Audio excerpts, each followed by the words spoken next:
ময়মনসিংহের নান্দাইল উপজেলা পরিষদের নির্বাচন ঘিরে আলোচনায় পরিকল্পনামন্ত্রী অবসরপ্রাপ্ত মেজর জেনারেল আব্দুস সালাম। অভিযোগ উঠেছে চেয়ারম্যান প্রার্থী আমিনুল ইসলাম শাহানের পক্ষ নিয়ে প্রভাব বিস্তার করছেন তিনি।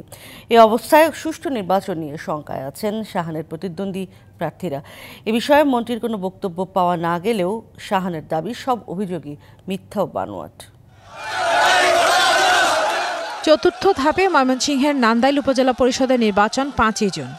প্রচারণায় অভিযোগ পাল্টা অভিযোগে উত্তপ্ত ভোটের মাঠ।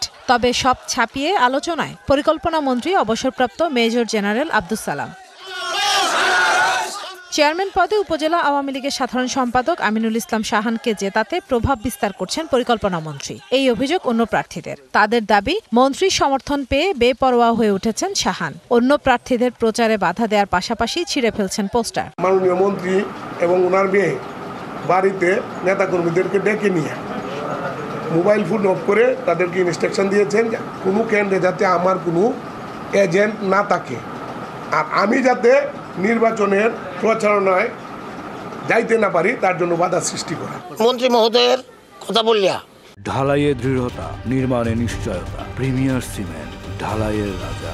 এবং এই সরকারের কথা বললিয়া আওয়ামী লীগের সাধারণ সম্পাদক যিনি মার্কার চেয়ারম্যান প্রার্থী তিনি এবং ওনার কর্মীরা সেই প্রভাব কাটাচ্ছেন।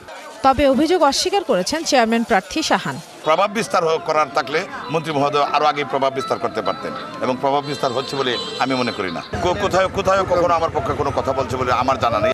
পোস্টার ও ব্যানারে রাজনৈতিক দলের নেতা ও মন্ত্রীর ছবি ব্যবহার করে আচরণবিধি লঙ্ঘন করায় শাহানকে কারণ দর্শাতে বলেছে রিটার্নিং কর্মকর্তার কার্যালয়। ইতিমধ্যে একজন প্রার্থীকে শোকজ করা হয়েছে, তো উনি তার পোস্টারে আচরণ বিধিমালা লঙ্ঘন করেছেন। সেজন্য যদি কারো মাইক ভাঙ্গা হয়ে থাকে তাহলে উনি যদি এখানে একটা লিখিত দেন তাহলে সেটা আমরা আইন অনুযায়ী ব্যবস্থা নেব।